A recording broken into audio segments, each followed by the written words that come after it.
Hello vlog. I haven't vlogged in a minute. My next vlog is going to be uploaded hopefully today.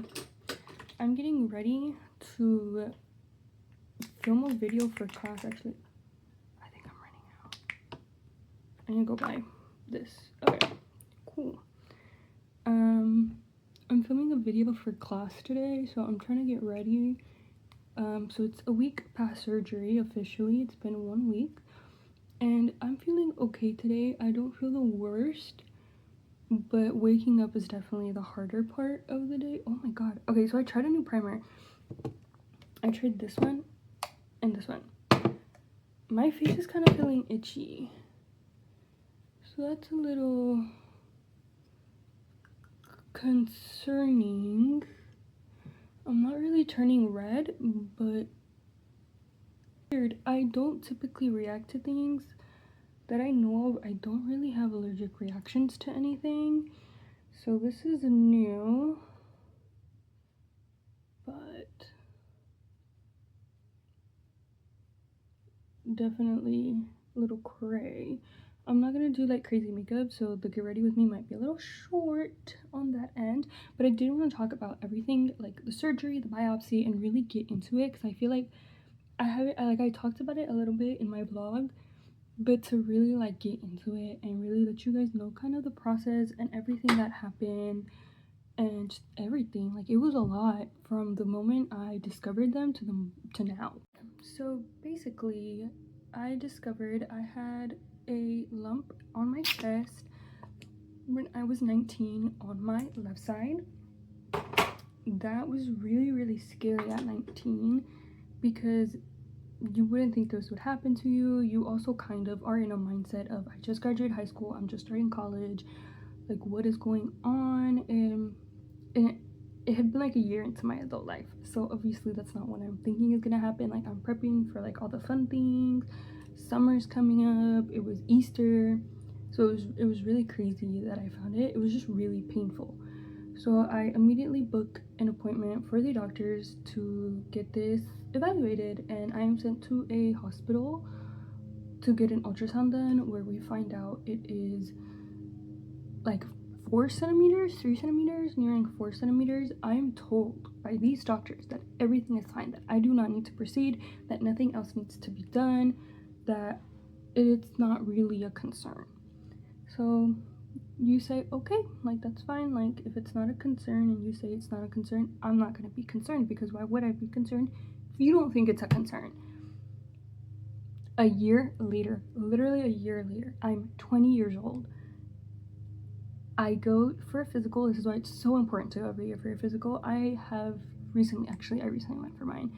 I went for mine in January, but it is so important because she discovered 2 more lumps on my right breast. Terrifying, because now I have 3 lumps in my breast, and I had known I had this one, and I let her know. I was like, oh, if it's over here, like, that's normal, like that's just what my body does. No, girl, completely new ones. So that leads me to be sent to the Rose, where I think the Rose is beautiful. Their charity is amazing. What they're doing is great. They help a lot of women with breast cancer or anything breast related get for free procedures, get free everything. Basically, they really help sponsor, as they want everybody to get good care. From there, they discovered that the one on my left side is also 3 centimeters. One on my left side is almost 4 centimeters. The one on my right side, it is nearing to 3 centimeters, or at 3 centimeters, one or the other. And for them, that is a big concern. Apparently, that should be a concern for any doctors. If it is bigger, or 3 centimeters, it is officially too big to be in your body. And that is because your body will eventually reject it, causing a probability of cancer. So I was instantly given a biopsy, and that was terrifying. That was honestly, I think, scarier than the surgery. I'd never heard of a biopsy. I didn't know what a biopsy was. What do you mean I'm getting a biopsy? So then I look online and I'm like, what is a biopsy? Like, biopsy procedure? Because I'm the kind of person typically that I like to know what's happening to my body before anybody's doing it to me, like, because I know I'm gonna have my eyes closed. I know I'm not gonna want to look. I know I'm gonna be in pain, and I'd rather know what's happening and like have an idea of the procedure. And the day of the procedure comes, it's literally they injected numbing pain into my chest, and then that was the most painful part of it. Everything else was not painful. Walked out same day. Then there's a machine that they put in, and it's kind of like a little gun, and you'll hear clicks, and that is them taking pieces of the lump that you have. From there, I was told that everything came out negative. It was benign, I think is how you say it. Do not quote me on that. But it was benign, and I was recommended for surgery from them. But my doctor at the time said, no, you don't have to get surgery. It's completely normal. It is completely fine. Actually, I don't recommend it at all. So I didn't get the surgery, and for another 2 years, because I was 20, I was in pain. Unfortunately, they hurt a lot, and a lot of the time it was caused for stress. If I got stressed out, I was in pain, and so much of it. So I eventually changed my insurance, changed my doctors, and now I am lump free, kind of. I still have 2 more lumps left in my breast, left in my right breast. 2 of them did get removed, the ones that are 3 centimeters, and that was immediately done for me and immediately given attention by my doctors, my new doctors. They sent me to the Rose. They let me give me everything I needed. The Rose does most of those examinations for free, so went to the Rose. They re-sent me for surgery. They finally got my doctors to listen, and they scheduled me out for surgery with a different doctor. I've been to so many doctors this year that if I went through my medical history of this year alone, it'd actually be insane. Because according to the lady who I had to pay for the surgery, I've used $1,000 of my out-of-pocket, meaning in 6 months, I've spent $1,000 on medical procedures, on medical items, on medical treatments, on just everything medical. I've spent $1,000. Anyways, I go to the surgeon, I think endings of May. And then endings of June is when I get my surgery. I get approved for surgery. I got my testing done and everything. And they do that like a day, like 3 days before your surgery. They have you go in and do blood work. For me, they did a certain scan only because I have asthma. Not everybody does it unless you have diabetes, heart conditions, blood pressure, asthma, as the anesthesia can affect you. I have allergy-induced asthma, so if my allergies are not in control, I will have asthma. So it's so fun. Also, exercise-induced asthma. I'm lazy is basically what you should get out of this. I had to be there at 6 in the morning, and oh my goodness, I went in at like 6:30. I want to say my mom went with me as my designated driver, but George was also there. They had me change. Actually, the nights before, I had to wash my sheets and wash like the clothing I was gonna wear the night before and the day of surgery.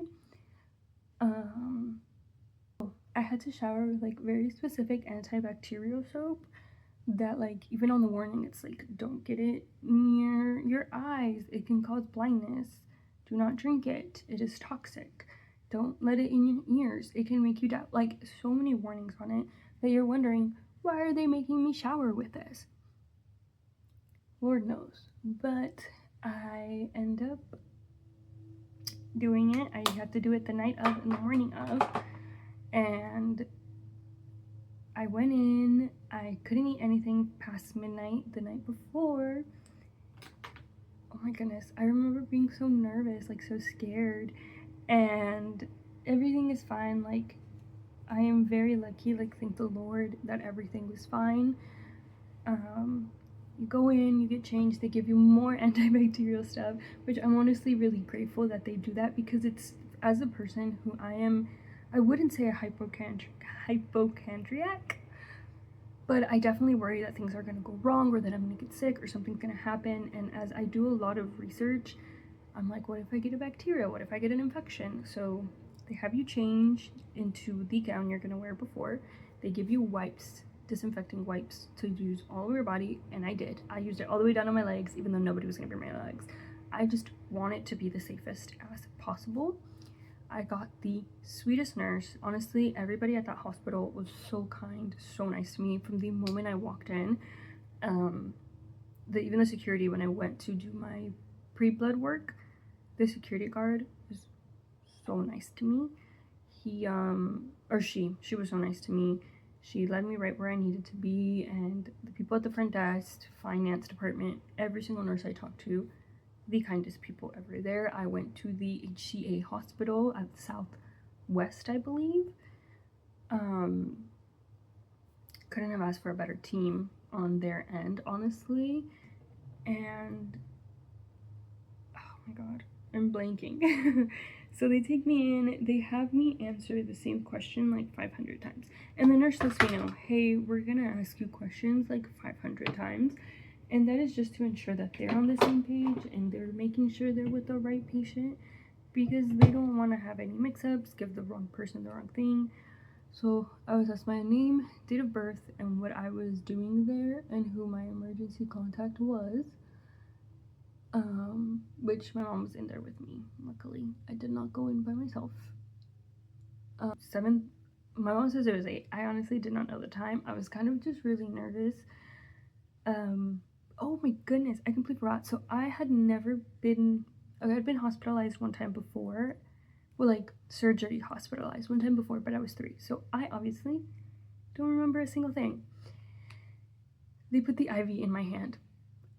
I cannot stress the amount of anxiety this gave me. Needles and injections, like, I hate it. I hate getting my blood drawn. Like, it is honestly the worst experience ever, and I'm starting to get used to it. Unfortunately, I've gotten so much blood work done this year. I think I'm not even gonna get into it, but the amount of blood work is insane. So I'm getting used to the needles. And actually, in April, I had recently gone to the ER for maybe a story time that I'll do later. We'll think about it, because it is not something I like talking about, but it's okay. They did the IV on my arm, so I kind of got used to that, and I knew how that was going to work, and it's the same thing when you get your blood drawn.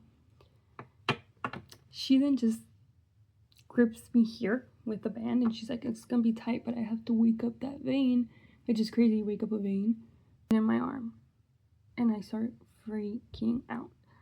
But I am very much like, let's just take deep breaths, like, let's not be dramatic.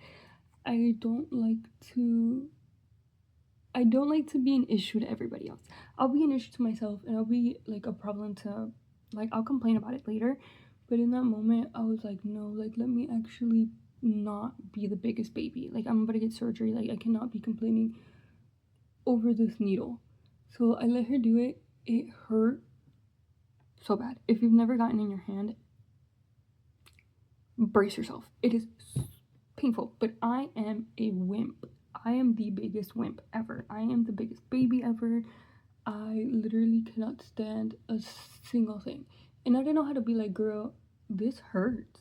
Because she was like, it's gonna be painful at first. So I was just like, oh, so I just have to deal with it. Like, I just gotta suck it up. And yeah, anyways, 8 hits. They come to get me because my surgery was scheduled for 8 o'clock. She comes, she gets me. They let us know it's gonna be about a 45-minute procedure. My mom leaves the room. They ask me my name and my date of birth again, which at that point it is annoying, but what can you do? And she injects the anesthesia, and she tells me, she's like, it's just something to relax you, just so that we can give you the anesthesia later. I was lied to. But it works, because she injected it. She was like, it's gonna hurt really bad. Like, I'm so sorry. But it just felt cold. It felt really, really cold. And I was like, it's okay, like it's fine, like whatever. And they wheel me out, right? Because I didn't know that's what they did, but they wheel you out. And as they're wheeling me out, I'm so nervous, and I'm like, I kind of wish I was drunk. Like, I kind of wish I didn't feel these nerves, because when you're drunk, you don't feel the nerves, you don't feel anything, you're having a good time. And I didn't want to feel like that. I hate feeling like that. I hate feeling anxious. That's just me, though. And so from there, oh my goodness, what happened? Oh, from there, I do a prayer right before, because I am Catholic, I am a little bit religious, so I do a prayer for hopefully a good surgery, which thankfully it was a really good surgery. And they've moved me onto the bed, and they're like, can you just move up a little bit? And I'm moving up a little bit. The room is like completely white, bright lights, which I understand. If I need bright lights to do my makeup, I can't imagine needing to cut me open. That's it. I blank, and it feels like a fever dream. Like, honestly, when I remember it, it's like fuzzy. It's like when you're real tipsy, you're going from tipsy to drunk. That's what it feels like. That is exactly what it feels like. And I wake up, and it's the nurse who drew my blood the first time, and she's really nice, she's really kind. She's giving me pain medication because I do feel the pain, unfortunately. It was a crazy wake up though. I was like, where am I? Like, I genuinely was out of it. They're like, okay, like, you're doing good, like, I'm responsive. They're asking me my name, my date of birth, what I got done, and I need to stop moving because this is hurting. But ear to ear, because to me it was like everything went well, I'm okay, I'm alive, like I'm here, I'm good. So I'm just cackling it up with everybody, laughing about everything. I think everything's funny. Luckily didn't say anything I wasn't supposed to say, because you know how that happens a lot. Not to me. And then what else? Me and my boyfriend don't do PDA in front of my family. We also just don't do that much PDA in public. We don't. But I was gone. So my mom walked in. She gave me a forehead kiss, and she was like, "You're doing good. Like, you're great. Like, good job. Like, you're okay." She sits down, and he just says hi to me. Like, he grabs my hand. He's like, "Oh, you're good." And he goes to sit, and I look at him, and I'm like, "You aren't gonna kiss me?" And he's like, "What?" And I was like, "You aren't going to kiss me?" And he gets up, and I'm like, "At least in my forehead." My forehead. He kisses my forehead, and he sits down, and I was like, okay, wasn't that hard? Like, I want my kiss. I'm just cackling. We go get breakfast because I hadn't had food since the night before. I get home, I nap for like 2 hours. The recovery from there has just been staying at home. The pain, I would honestly say most days is like a 3 out of 10. And there are some bad days, like yesterday I had a bad day, but it's because I pushed my body. On Tuesday, I thought it'd be a great idea to go to the mall and walk around for a little bit, just because I felt I was sleeping with so much anxiety, because I am an anxious person. So I had to leave my house. Like, I was like, I can't be here. Like, I just want to get out. Like, I want to talk. Like, I just want to be out. Like, I don't want to be home. So we go to the mall. I am sitting down for most of it. I think maybe in total I walked 10 minutes max. I didn't carry anything. I didn't hold anything except for my purse, but there was like a lip gloss in my purse. I came home, I was in pain. And then yesterday I was in a lot of pain. I'd say 6 out of 10, but I think it's because I overworked myself. Yesterday, home all day, in bed all day. Today, no, it's maybe like a 3 out of 10. It'll randomly hurt. Arm movement hurts a lot, so I need to be careful. But yeah, it is 1 week in. So far, I'm doing pretty good. One scar is healing beautifully. The other scar, not so much. So she's healing. I think she's just taking a little bit longer to heal, and I think that's okay. They did make it uglier cut than this one. This one was very clean, very cut, glue, done. This one looked like they were like scraping the knife all over my body and then decided to sew it. So that's just that. But other than that, I think I'm doing pretty good. I'm trying to get my mental health in check, because I know I can very easily spiral, and I can very easily go into a very dark place. And if you're someone like that, like, I completely understand. Definitely reach out to people. I've reached out to friends, I've reached out to family. Like, I've gotten into FIFA. Like, I was already getting into FIFA, but I'm definitely a lot more into FIFA now. And something that I've loved that my family's doing is asking me all the questions about like FIFA, and it's helped me really feel like I'm useful in a time where I'm not as useful. I can't, like, if I'm trying to get my PJs out, I have to call my brother because I'm not supposed to be doing movement. I'm not supposed to be bending down. I'm not, like, a lot of things. So that's the hard part about this, but we're pushing through. We're gonna be good. We're gonna be great, and I'll update you guys hopefully in a week to see how I'm doing. A 2-week checkup. I'm hopefully gonna start vlogging more. I'm really hoping to vlog more, or at least do more get ready with me's if this is something you're interested in, and maybe picking. Oh my god, I've talked so much I've ran my throat dry. Hang on. Doing more get ready with me's and maybe just picking a topic and talking. I love to talk. It's something I just do naturally. So yeah, thank you for listening. Thank you for getting ready with me. I do have to record a video for class, which will be private. It will not be public. Nobody will ever see this video because, no thank you. Except for my teacher and the classmates that I have to show it to, but that's a different story. But thank you so much for watching. Hopefully you stick around, and if not, bye bye.